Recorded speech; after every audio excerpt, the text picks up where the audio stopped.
Assalamu alaikum wa rahmatullahi wa barakatuh. My dear students, I hope that all of you are doing good during this COVID-19 situation and you are staying safe and taking all the precautionary measures just to keep yourself safe and your family members. So this course is for our EEE and CSE diploma students, and the name of the course is English Reading and Writing. So I hope that we'll have a good journey, and remember that I'll be giving this lecture, the whole lecture in English, so that you can develop your listening skills as well as your speaking skills, as well as you become someone communicative who can communicate in any situation. So making you things understand in Bangla, it's okay, you can understand the things, but remember that if you want to learn English, if you want to develop all the 4 skills of English, then you have to listen to English. You have to go for that English lectures. That really helps you to develop yourself. Otherwise, you are in danger. So let's go for it now. So the course name, English Reading and Writing, and the topic that we are going to cover today is business letters. That's your writing part that we're going to cover, inshallah. And I hope that when you are listening to that lecture, you are listening very carefully, and you are just, the lecture will be very simple, and we'll be designing the lecture in a way so that if you listen to the lecture as if you are done with almost 70% of your job, and then you can just have to practice, and then you can come for the exam very easily. So thank you so much for to this modern technical invention that has just made our life so easy. So let's go for it. Now, we want to go for, at first you should know actually what are the types of business letters. And if you ask me that why am I calling it business letters, it's because I want you to know that when you are in a profession, you are in a job, then you need to communicate frequently with so many parties. It can be external parties, it can be internal parties. So all the time when you have to communicate, and how are you going to communicate? How are you going to communicate with those parties? Making sure that the interest of the individual and the company remains sustainable, remains alive. So that's the thing actually you should know actually. So what are the types of business letters? If you can just look at with me, you have, look, these are not limited to the business letters, but these are typical business letters that we need to know, and these are common letters that we need to practice in our day-to-day official correspondence. Let's go for it. The first one is order placement letters. The second one is introductory sales letters. Then you have circular letter, announcements. Then you have letters of acknowledgement. I will give you every example of those letters, but today we'll be particularly focusing on only 2. Order placement and then introductory sales letters. And you'll have a work when you listen to that lecture, when you just finish the lecture as well, you need to do a kind of an assignment. This is how we'll be progressing on. If you are listening to the lecture and you are not submitting the assignment, it means that you are not careful, and I'm not going to have any business with those less careful students. Make sure that you're very much careful and you're listening to the lecture and you're submitting your assignment. Please do so, and don't break our heart, please. And then come for number 5, follow-up letters. Then you have customer service. Then you have customer service apology letters. Then you have letters of interest, letters of condolence, in-office memorandums. Then you have letter of commendation or recommendation that we call. So these are the 10 types of letters. We'll be focusing on this final term. Again, I mention you, these are the 10 letters that we'll be focusing during this final term, so that I exactly know that you are quite good, efficient in communicating with all the internal and the external parties. And this is how your ability will be increasing day by day. And look, when you are doing a job, if you are engaged in somewhere in an office, or even if you are self-employed, or even if you are an entrepreneur, you need to have this communication skill. That's the magical tool right now we all need just to get, even look at the situation right now. We are in such a situation that if your communication skill is not good, then you are in tough condition, because you have to speak up.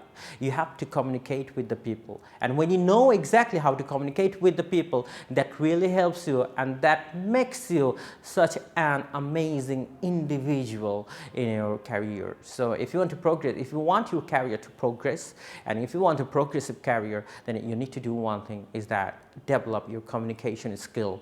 So we'll be trying to help you.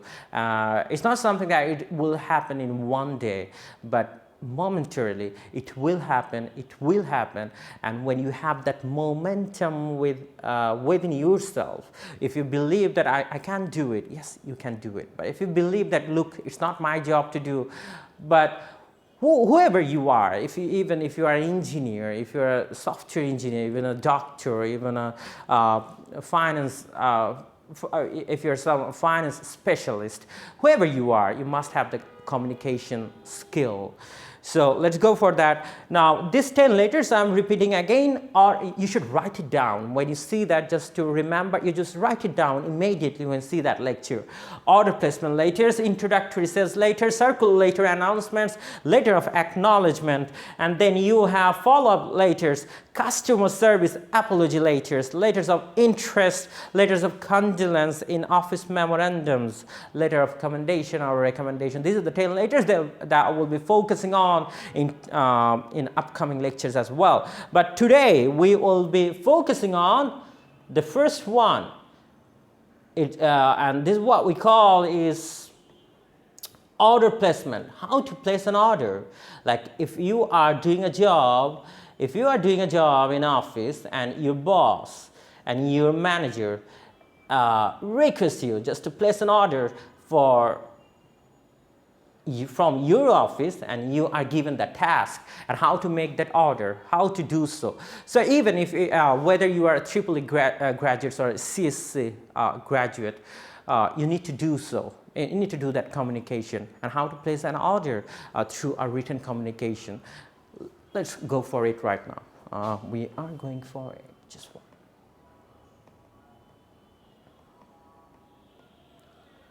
Okay, just 1 minute. It's lagging a bit. Extremely sorry for that. Okay.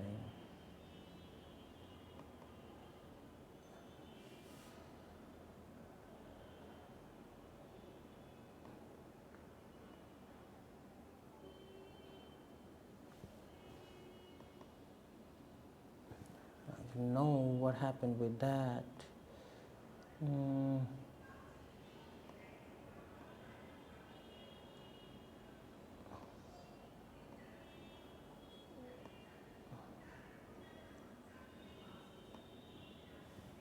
I hope that it's visible. Finally, it's working. Thank you.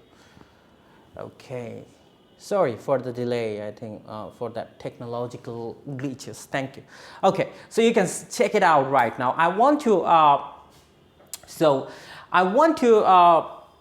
purchase some books for my university library, and you're requested to write a letter to that manager, those purchase manager who will be helping you just to buy those books. Now the question is that, remember that when you are communicating, you are asking for something, and that communication needs to be so, it needs to be so professional, and at the end of the time it needs to be so touchy as well, because somehow your communication speaks of actually that whether the external party is going to have a relationship, have a long-term business relationship with you or not. It depends on your words. It depends on your communication skills. So if you have a harsh tone, hey, I need 100 books, come on, give me that order. You can't go for that. You need to be so professional. You need to choose every single word very carefully, so that when you are giving any terms and conditions, they are abide by that terms and conditions. If you are giving so many excuses, so many using unprofessional words and manners as well. So it's going to break the, they are not going to be interested in your dealings. So make sure that we are following that. So what is the format? I always be careful that you are always careful with the format. It's a basic format. You don't need to go for so many formats. All formats are okay, but you can follow a basic one, a standard one that really helps. So you can check it out that I started with the date. I started with this date, then I'm just, this is the addressing, whom I'm addressing to, and his official address, Oxford University Press, Bangladesh, and then the subject. So if you can just check it out that the subject is given here the bold, you can check it out that it's been bold. Why? So that it becomes visible to the eyes. Okay, so if it's not visible to the eyes, then there is a difficulty. He may miss the significant information that's there in the letter. So you have to have that, eagle eye. Make sure that you have that eagle eye and you're making everything very much bold. The significant words needs to be bold. So now what we are doing, sir, through this letter we wish to place a bulk order for the supply of books to our school library, or you can use our university library. Then the list of books with their particulars is attached here with, and I'm just giving a list of books actually that I may need. This is just a sample. Whatever the things you need, it's not necessary that you are always purchasing books. You may purchase any stationaries, you can purchase medical equipments, you can purchase AC, you can purchase mobile phones. So all the things you can just follow that. Just you can follow this format very easily. And then the list of the books just I've given. If you need, always you can maintain that column or the box, that's up to you. And then look at the condition. This is the main message, okay? This is the main part of the body. What does it say? We shall not settle for less than 20% discount on the purchase of the books. So it says that, you must, and that's why you see that the 20%, I have made it bold. Why bold? Because it's a condition. This is what I need. Yeah, I don't want that my eyes are missing that information. I want of the reader that he doesn't miss that bold information. That's why I made it bold, 20% discount on the purchase of the books. Besides, we request you to give another 5% special discount that is usually granted to the institutional buyers. So total, look, I could have said give me 25% discount. No. We didn't go for that. It's a diplomatic way of dealing. What I said, at first I said 20%, give me 20%, this is what I'll be getting as a buyer. And then I'm saying that give me 5% additional. Why?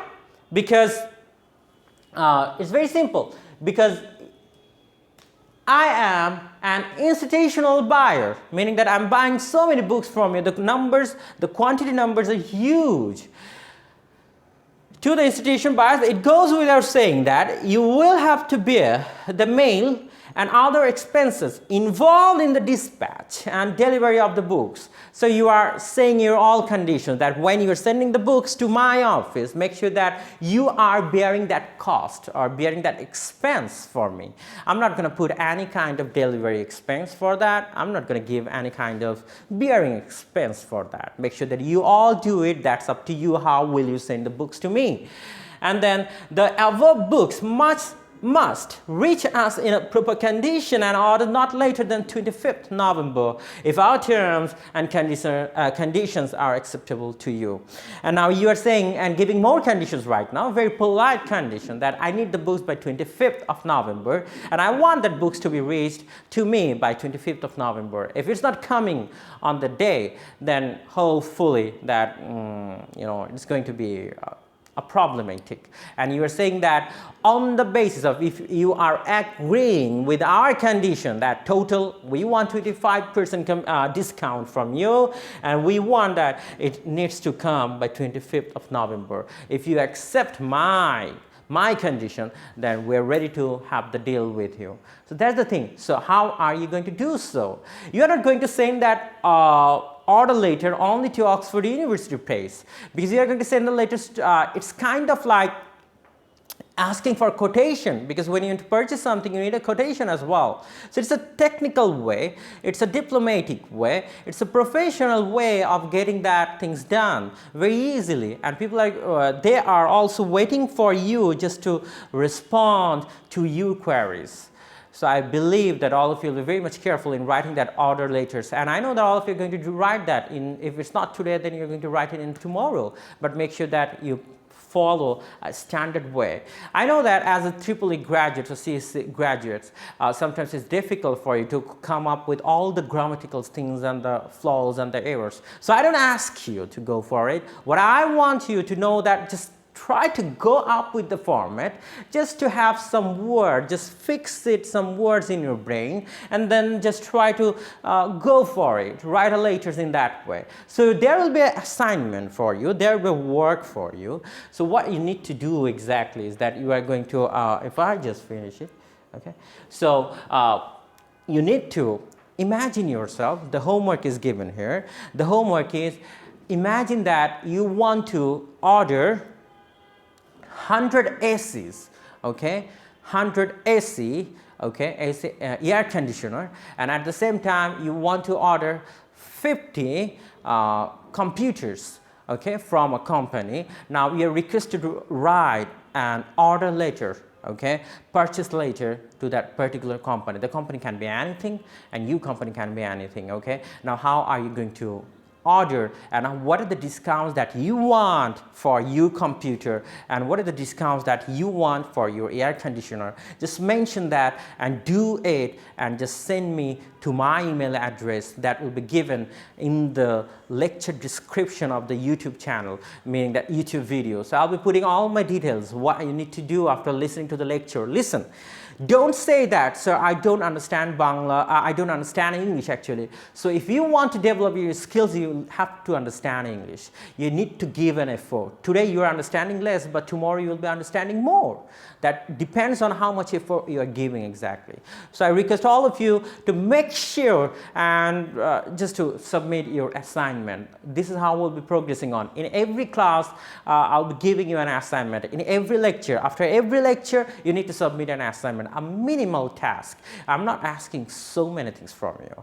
So I hopefully, so where's the task? You already got it, and see the recordings again and again just to ensure and just to develop your skills. Thank you so much for being with me. I hope that all of you will be submitting the assignment before Friday, so that I can check it up and I can give you the reviews as well. Thank you so much. Stay safe and stay sound. See you again on next Tuesday. Thank you so much. Assalamu alaikum wa rahmatullahi wa barakatuh.